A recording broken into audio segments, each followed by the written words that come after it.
Abra sua Bíblia, Eclesiastes capítulo de número 3. Eclesiastes capítulo de número 3. Entramos agora em uma nova sessão do livro. Depois de perambular em busca de sentido da vida, nos prazeres, agora o sábio ruma para uma outra direção, a fim de encontrar o sentido da vida. Nessa sessão, Deus se faz presente de uma maneira mais perceptível na sua mente. Será que ele vai finalmente encontrar o sentido da vida? É o que nós veremos nessa próxima sessão. Por ora, vamos ler apenas os versos de número a 8. Semana que vem, se Deus quiser, voltamos novamente a esse parágrafo, estudando os versos de número 9 até 15. Vamos orar? Fala ao teu povo, Senhor, mais uma vez, que o teu Santo Espírito conduza todas as coisas. Tem misericórdia das nossas vidas, Senhor. E em nome de Jesus, pedimos que o Senhor fale às nossas vidas e aos nossos corações. Pedimos-te isso, ó Deus, com o perdão dos nossos pecados e em nome de Jesus. Amém. 3, de 1 a 8. Tudo tem o seu tempo determinado.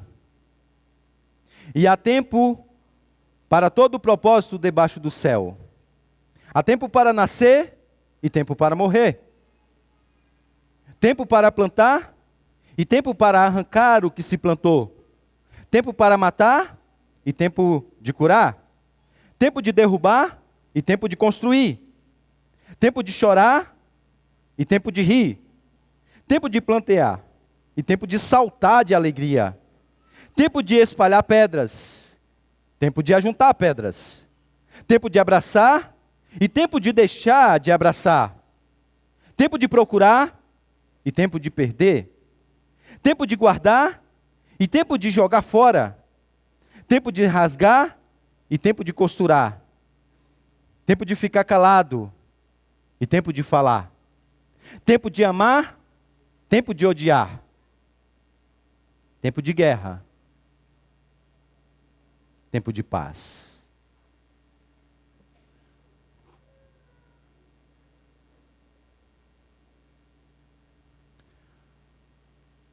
Brian Johnson, idealizador da seita religiosa idealizador do movimento saudável Não Morra, é um magnata do Vale do Silício que gasta $2 milhões por ano com saúde, com o desenvolvimento do seu corpo e bem-estar. O seu desejo é ter o controle absoluto do seu tempo de vida. Johnson faz parte de uma tendência no mundo hoje, sobretudo ali no Vale do Silício, que tem tentado fazer o tempo parar, através do aprimoramento do ser humano. Biohacking. A ideia é que através do uso da tecnologia, através de todo o avanço da medicina, você consiga literalmente hackear todo o seu corpo. E não apenas isso. A ideia é que você consiga controlá-lo totalmente. A ideia é que você consiga consertar as suas falhas físicas e talvez até mesmo as suas falhas genéticas. E assim, você consiga enganar a morte. Talvez viver 180 anos. Quem sabe viver para todo sempre. Até mesmo entre os seus pares, Johnson é conhecido como alguém que tem levado essa filosofia ao extremo. Os seus métodos são os mais radicais. Seu propósito maior não é apenas fazer o tempo parar. Ele quer voltar no tempo. No e-mail que ele enviou na semana passada, ele disse que ele já faz parte de um grupo de 1% entre os mais saudáveis do mundo, da sua idade de 46 anos. Você está surpreso com isso? Ele diz que os seus marcadores de saúde também já o coloca entre o grupo seleto de 1% de pessoas saudáveis no mundo, com 18 anos.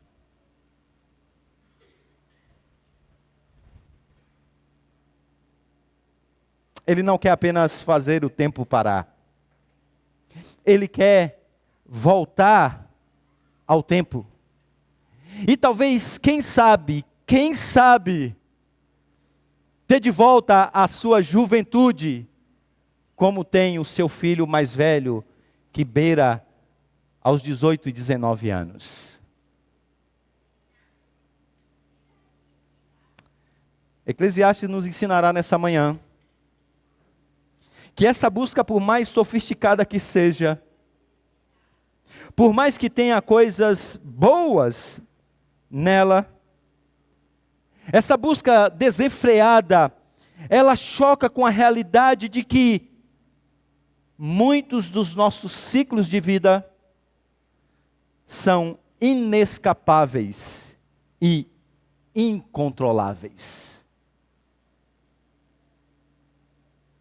Você não consegue segurar o sol para que o verão perdure por mais 3 meses, o que seria ótimo, diga-se de passagem. Você também não consegue, de repente, empurrar o sol para que o verão siga mais rápido. As estações, elas estão pré-estabelecidas por um Criador. De igual modo, você não consegue determinar o dia que você vai nascer. Muito menos o dia que você partirá. Você não consegue controlar essas coisas. Como também você não consegue entender o que está por trás de todas elas. Quem conseguiria explicar a razão exata do nascimento de uma criança prematuramente? Quem conseguiria dar um laudo final para a morte de uma criança prematuramente? Você não controla o tempo. Você não escapa do tempo. Você não consegue entender o tempo.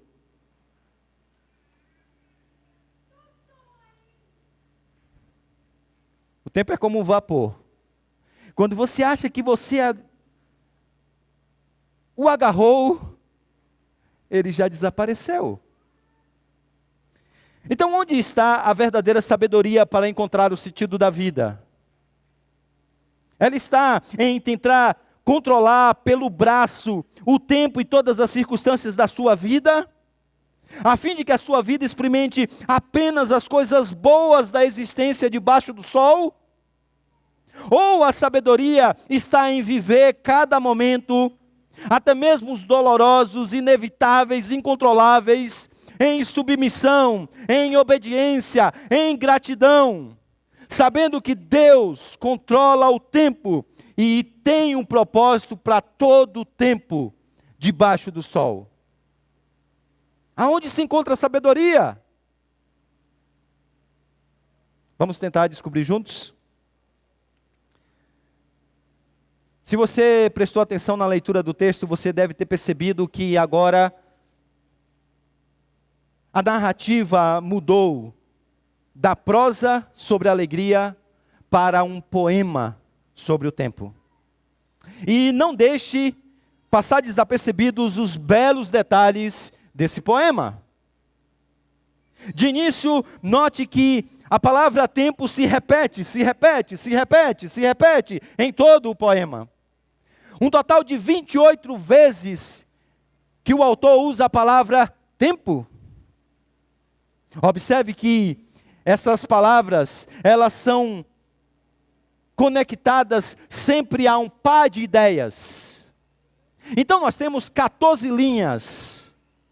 Divida isso por 2, você vai chegar ao resultado de 7.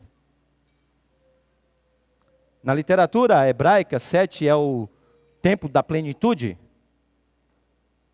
Observe também que cada linha é nos apresentada como sendo duas ideias opostas e ao mesmo tempo polarizadas.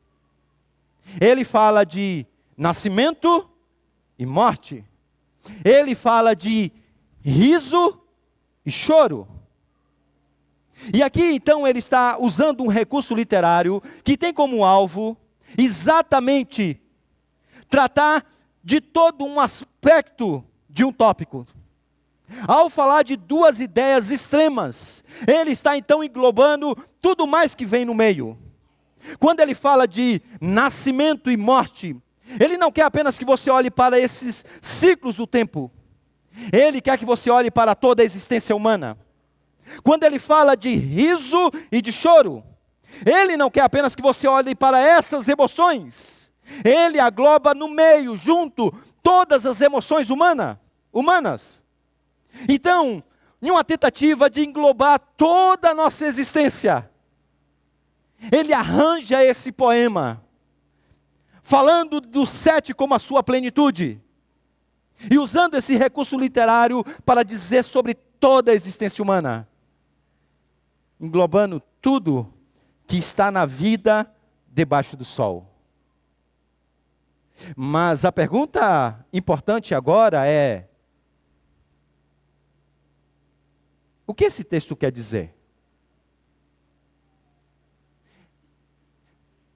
Ou, colocada de outra maneira, esse texto que nós acabamos de ler, ele é prescritivo, isto é, ele diz o que você deve fazer, ou ele é descritivo, ele diz como as coisas são.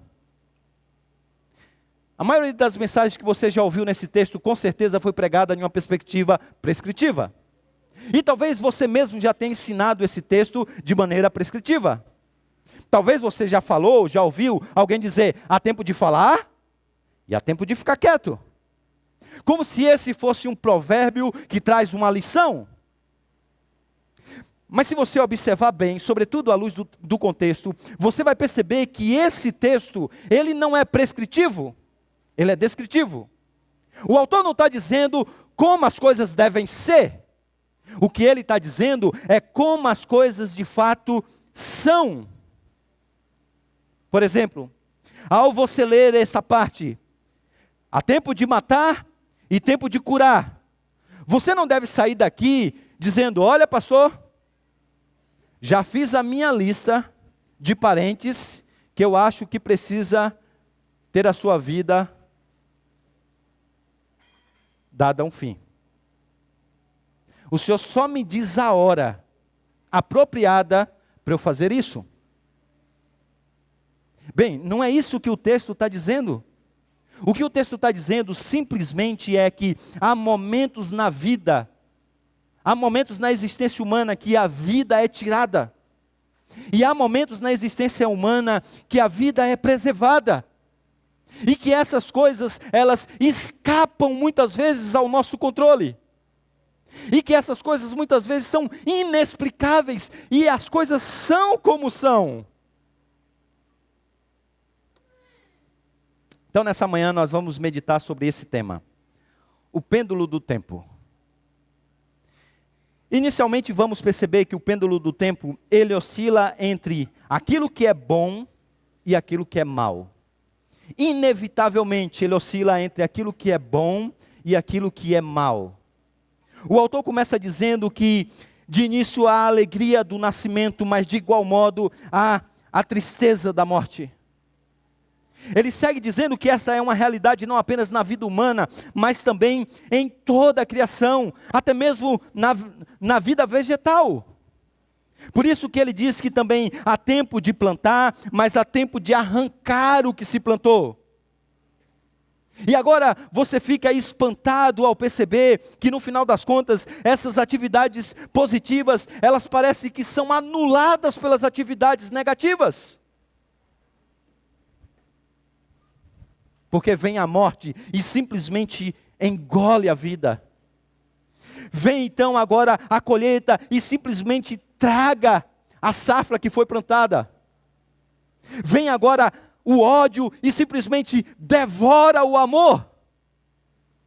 No final das contas, parece que todas as coisas não têm nenhum proveito, não têm nenhum lucro debaixo do sol. E aí no versículo de número 3, como que um suspiro de alívio, como que uma injeção de ânimo, há uma reviravolta na estrutura da poesia. Observe vocês que, enquanto no versículo de número 2, as ações elas vão do positivo para o negativo, no versículo de número 3, é exatamente o contrário. É verdade que há muitos momentos negativos nos quais as pessoas são mortas, as construções são derrubadas, mas diz também um sábio, que nós temos momentos em que as pessoas são curadas, em que as construções são edificadas. Então, a vida não é feita apenas de coisas ruins, ela também é feita de coisas boas, por causa da graça de Deus, seja ela especial, seja ela comum, que preserva todas as coisas desse mundo.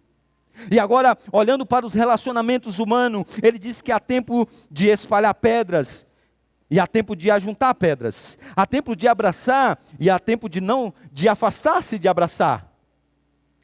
Atentando-se para as posses dos seres humanos, ele diz que há tempo, há ocasiões que você procura algo, há ocasiões que você guarda algo, mas ele diz que de igual modo, há momentos que você deixa de procurar, há momentos que você vende ou doa, e faz isso lá no bazar, no grupo de bazar da igreja.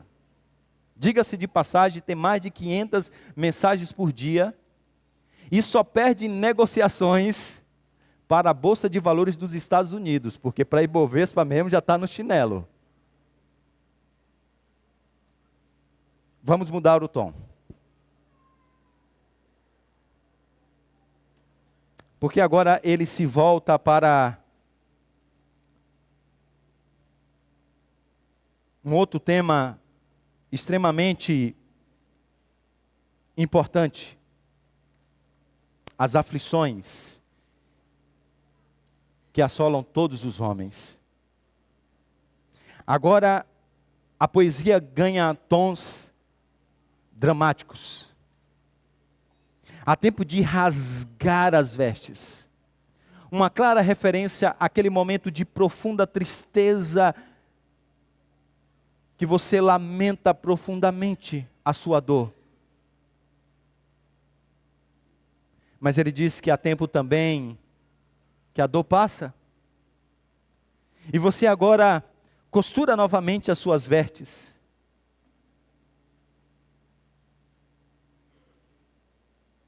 Ainda, voltando-se agora para as afeições dos homens, ele diz que há tempo de amar e há tempo de aborrecer.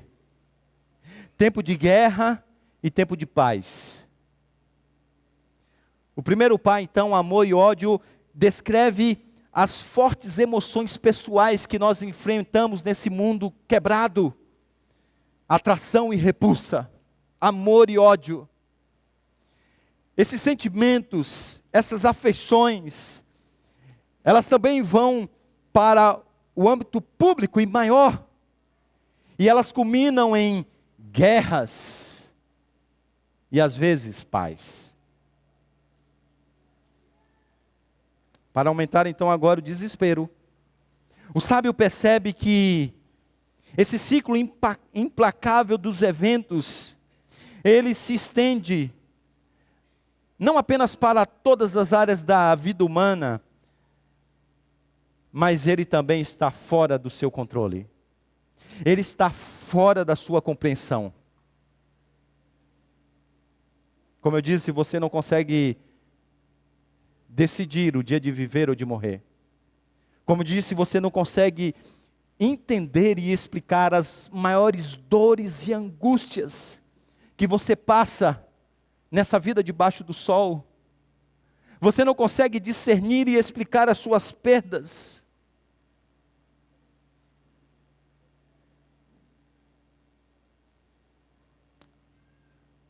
Como que em um espanto filosófico, o sábio então percebe que a complexidade da vida o impede de poder compreender como o passado, presente e futuro se encaixam. E aqui estamos falando com a representação do homem mais sábio do mundo.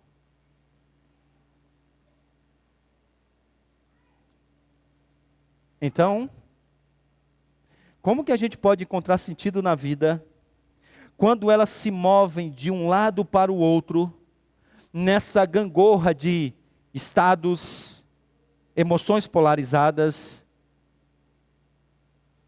sentimentos e tempos que são inexplicáveis e incontroláveis? Como que a gente consegue?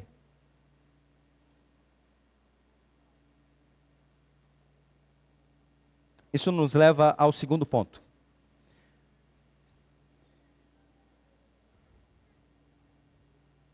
O pêndulo do tempo, ele oscila de fato para o que é bom e para o que é mal. Ele de fato é, na nossa perspectiva e do nosso braço, fora do controle. Mas o autor diz que ele está sob o controle soberano de Deus.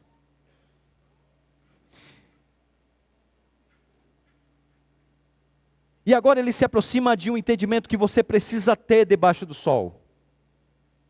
Que em vez de você se tornar infinitamente preocupado em tentar discernir o tempo, controlar o tempo, enganar o tempo, mudar o tempo, você deve então descansar na providência de Deus, que orquestrou todo o tempo de maneira bela,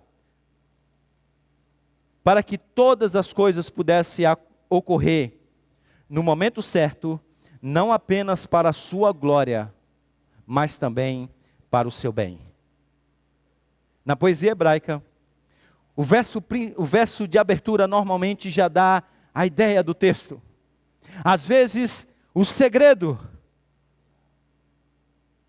Eu passei rapidamente pelo primeiro verso do poema, e eu nem o expliquei, exatamente para que você passasse também rapidamente pela solução. Para que agora, ao chegarmos nela, tudo fizesse sentido à luz de tudo que nós falamos. O versículo de número 1 diz: tudo tem o seu tempo determinado, e há tempo para todo o propósito debaixo do sol. E aqui você não pode perder o ponto teológico. A vida não é um acaso da natureza. Você não está à deriva nesse mundo. Não. A oscilação constante do tempo, que é verdade, ora te leva para o que é ruim, ora te traz para o que é bom. A oscilação do tempo que mexe com as suas emoções. A oscilação do tempo que muda os rumos da sua vida.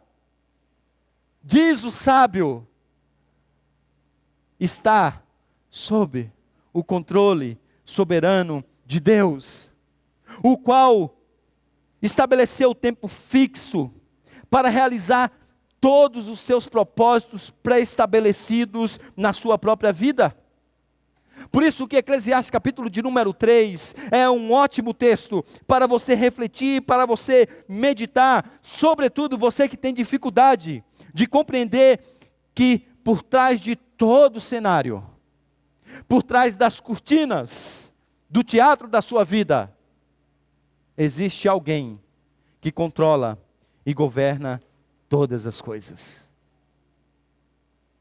Há uma bela música do Stênio, que não vou me atentar a cantar por razões óbvias, vou deixar isso para o pastor Heber Pai, que diz o seguinte: nosso tapeceiro não se engana. Sabe o fim desde o começo. Traça voltas, 1000 desvios, sem perder o fio. Se você olha do avesso, nem imagina o desfecho. No fim das contas, tudo se explica, tudo se encaixa, tudo coopera para o seu bem. No fim das contas, o proveito é, o resultado é, o lucro é, que tudo coopera para o seu bem. O autor do livro Liturgia do Ordinário, ele diz que, às vezes, a diferença entre a chatice e a epifania é ver as coisas pelo ângulo certo. E Eclesiastes, no capítulo de número 3, é como se abrisse uma janela no céu, para que você pudesse então ver a vida a partir dela, e achasse sentido para tudo o que acontece na sua vida, passado, presente e futuro. Na semana que vem, vamos dar uma olhada mais para o presente. Hoje eu queria chamar a sua atenção para que você enxergasse como que a soberania de Deus sobre todas as coisas te permite ver a vida em um outro prisma, que traz um novo significado para o seu passado e te ajuda a lidar com os dilemas do seu futuro. Bem, começando por uma nova perspectiva sobre o passado, talvez nenhuma história bíblica possa ilustrar melhor esse princípio do que a história de José do Egito.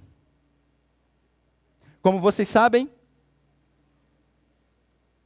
a história de José do Egito, enquanto você a lê, é marcada por perguntas existenciais sobre o controle soberano de Deus. Quando você lê a história, você fica a se perguntar: onde estava Deus quando ele foi lançado no poço? Onde estava Deus quando ele foi injustamente vendido como escravo? Onde estava Deus quando ele foi injustamente parar na prisão? Onde estava Deus quando ele foi esquecido naquela prisão, mesmo depois de fazer o bem? Onde estava Deus? Onde estava Deus? Onde estava Deus?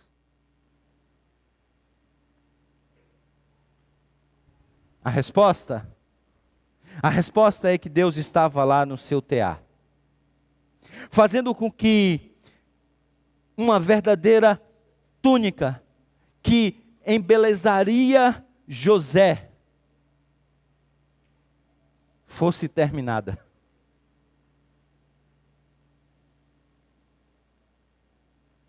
Enquanto você avança na história, você percebe que tudo fazia parte de um plano. Nada era por acaso. Nada era por acidente. E agora, a compreensão de José, dessa perspectiva da soberania de Deus sobre todos os tempos. A compreensão de José do pêndulo da história da sua vida, sendo governado e controlado pelo Senhor, faz com que o seu passado tenha um significado diferente.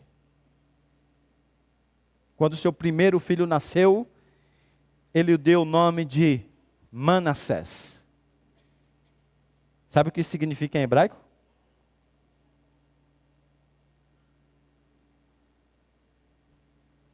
Esquecimento. Horas. Como alguém que sofreu no passado deseja esquecer e põe o nome do filho que o faz lembrar.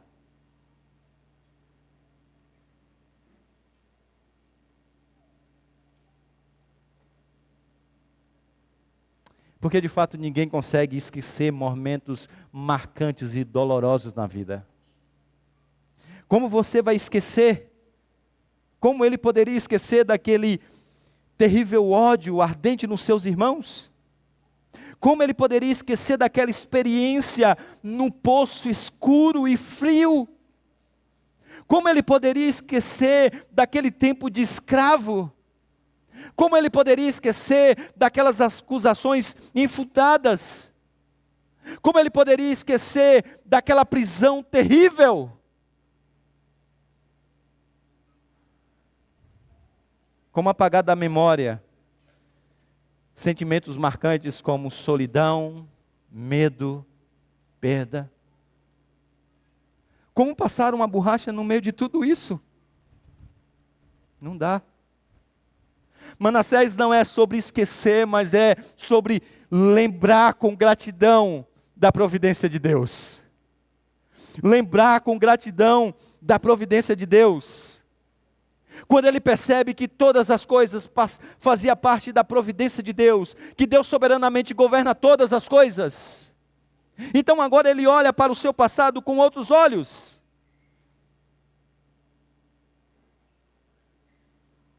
No lugar da murmuração, você tem um voto de gratidão através do nome de um filho.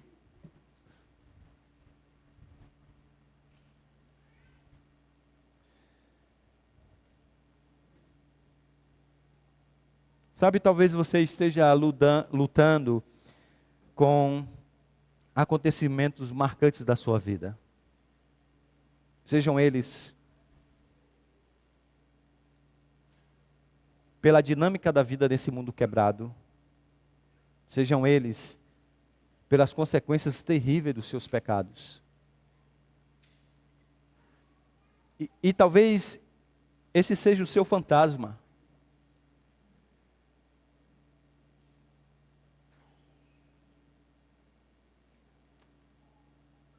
O que o sábio quer nos ensinar nessa manhã é que o Deus providente, Ele não pede para você esquecer ou entender o seu passado.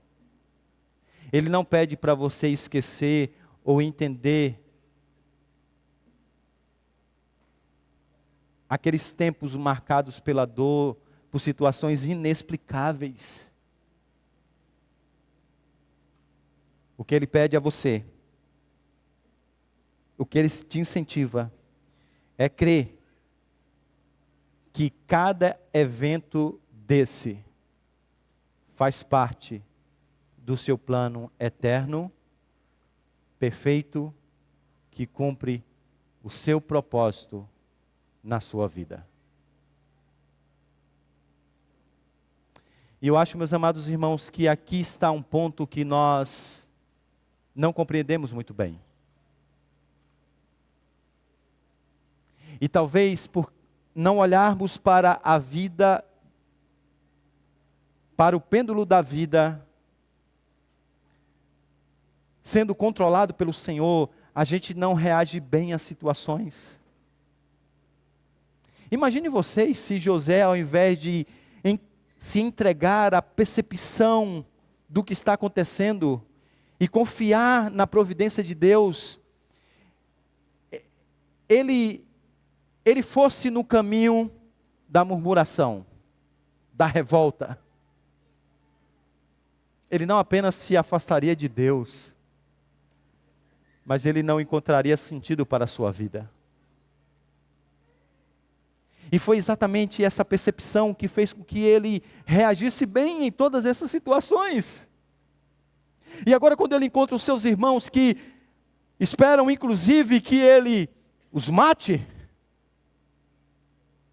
se vingue deles, ele diz: vocês estão loucos?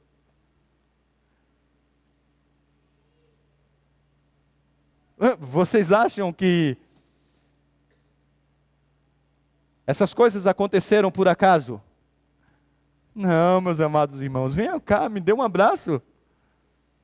Porque vocês intentaram mal contra mim. Mas o Senhor usou todas essas coisas no seu plano perfeito. Não apenas para o meu bem, mas para o de vocês. Sabe, eu não consigo entender o que passou no coração de vocês. Mas a única coisa que eu sei é que Deus, na sua providência, estava conduzindo todas as coisas para que nós pudéssemos estar agora aqui e o povo da aliança tivesse o que comer, do que sobreviver e seguir em frente em busca da terra prometida. Se isso ressignifica o seu passado, o que falar então do seu futuro? Sabe, meus amados irmãos, falar em perspectiva para o futuro é falar e tocar em um problema que é o mal do nosso século: ansiedade.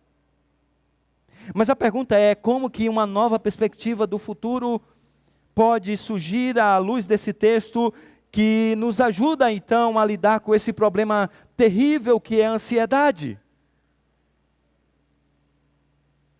Note, que o autor está dizendo que nada foge do plano de Deus. E se isso é verdade, então, isso deveria tornar a sua vida mais leve, a sua ansiedade mais controlada e o seu sono mais profundo. Por quê?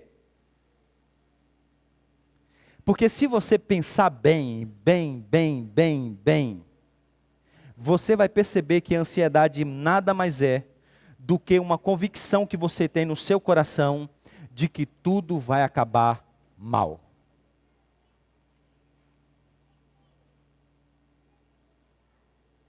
É verdade. Em geral, você não fica ansioso porque você pensa que tudo vai acabar bem. Você, por exemplo, não fica ansioso porque você acredita que o resultado da biópsia vai ser módulo benigno.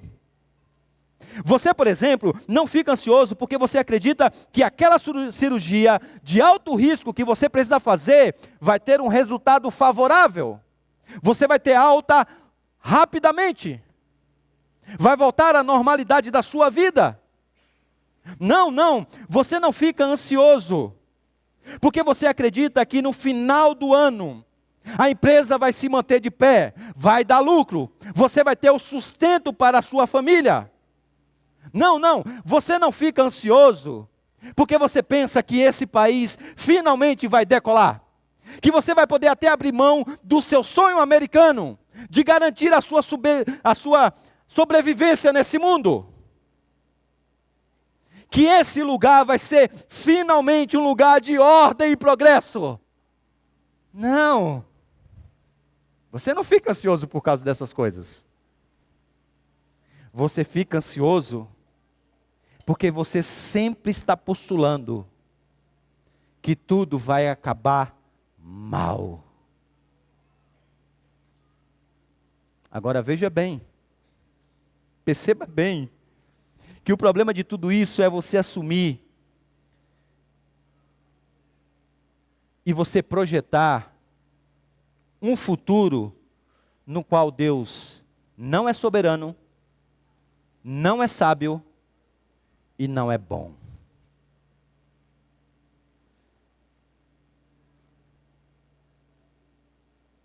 De maneira muito simples, a ansiedade acaba por revelar um futuro sem o cuidado de Deus. E um futuro sem Deus é o quê? A essência do secularismo. A essência do secularismo. E a consequência da essência do secularismo. Brian Johnson diz o que você tem que fazer. Leva no braço. Vai na sua tentativa de controlar o tempo, de governar as circunstâncias, de ter todas as informações necessárias para que você dê o próximo passo. Garanta a sua própria vida. Garanta a sua própria subsistência no braço. E essa é a razão pela qual você cansa.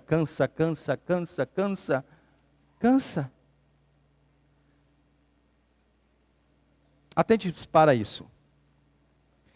As pessoas tendem a parar de agir como se fossem Deus. Apenas quando um terapeuta certificado apresenta um diagnóstico de um distúrbio que se explica através do medicamento, daquilo que, em um primeiro momento, as pessoas não quiseram resolver espiritualmente. Agora se explica e se resolve medicadamente. Uma coisa que lá no início poderia ser resolvida espiritualmente. Isto é, reconhecer as suas limitações. Você não é Deus. Você não controla o tempo. Alexandre o Grande disse: eu governo as circunstâncias. Balela. Não governa nada.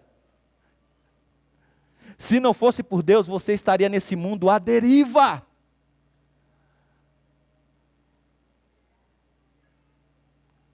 Desde que o secularismo tirou Deus da jogada, colocou o homem no centro. E aí nós somos tomados por esse sentimento de que a gente consegue.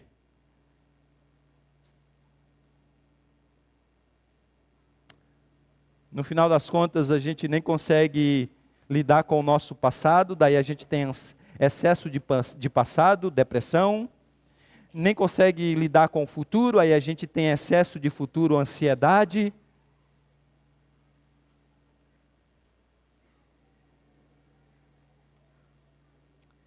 Os dilemas profundos que o tempo da vida nos traz, presta atenção nisso, não é causado por um problema tecnológico, como pensa o Brian Johnson.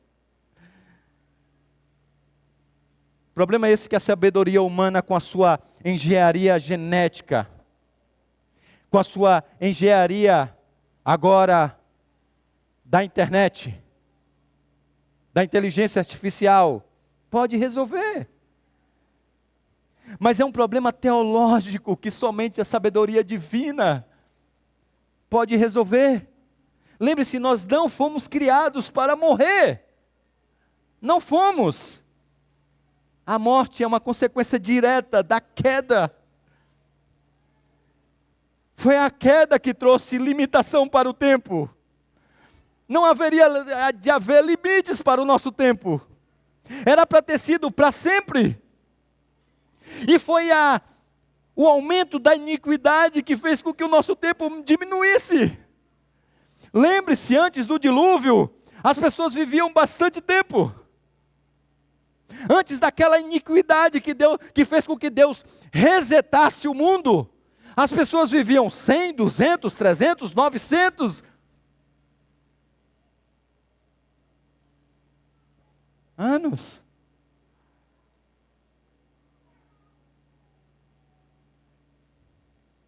Sem qualquer engenharia genética, lá estava Matusalém, 969 anos. Se era com um corpinho de 18 ou não, eu não sei. 969 anos. Sabe, você não precisa ter inveja, tá? Não precisa ter inveja de Matusalém. No tempo determinado, chamado também no Novo Testamento de a plenitude do tempo, a eternidade invadiu a história. Rasgou a história. E exatamente no tempo determinado por Deus, Jesus iniciou o seu ministério. E qual foi uma das suas missões? Reverter os efeitos da queda. E para que desse então alguns dos sinais, para que você ficasse empolgado, um spoiler do que está por vir, ele de repente curou a mão ressequida de uma pessoa que voltou como se fosse lá da infância. De repente ele abriu os olhos de um cego que enxergou tão nitidamente como uma criança, sem precisar disso, de óculos. Para que você ficasse ainda mais impressionado, ele voltou o tempo de Lázaro.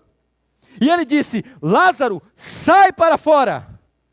E há quem diga que foi bom que ele tivesse nomeado Lázaro.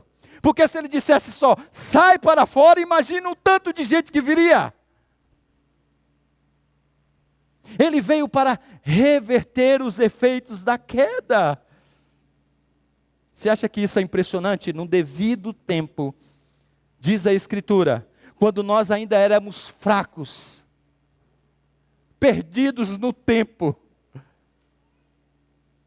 Ele morreu a seu tempo pelos ímpios. Você está impressionado com isso? Lembre-se que, em um domingo como esse, logo no tempo da manhã, o sol raiou no horizonte e o Filho de Deus levantou-se na sepultura.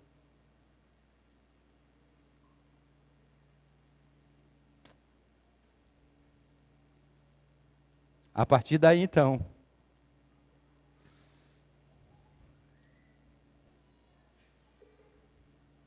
Ele começou um projeto de não apenas resetar o nosso tempo de vida, fazendo voltar ao início da vida, mas também resetar o tempo do mundo, fazendo nova todas as coisas. E sabe o que Ele fez? Ele pôs um fim no fim do tempo.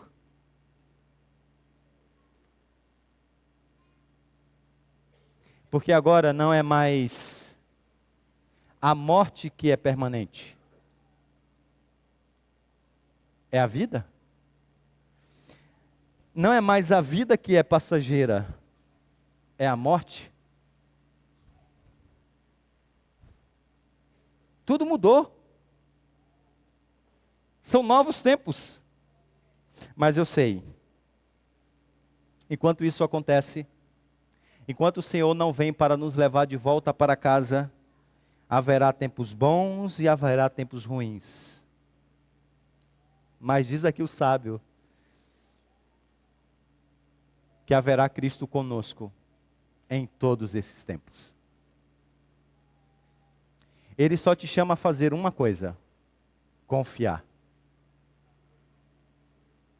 Às vezes você não vai entender, e é o que a música que nós vamos cantar agora nos dirá. Peço os irmãos da música que venham à frente. Essa música foi escrita por um homem que sofreu muito, que teve a sua vida marcada por esse pêndulo.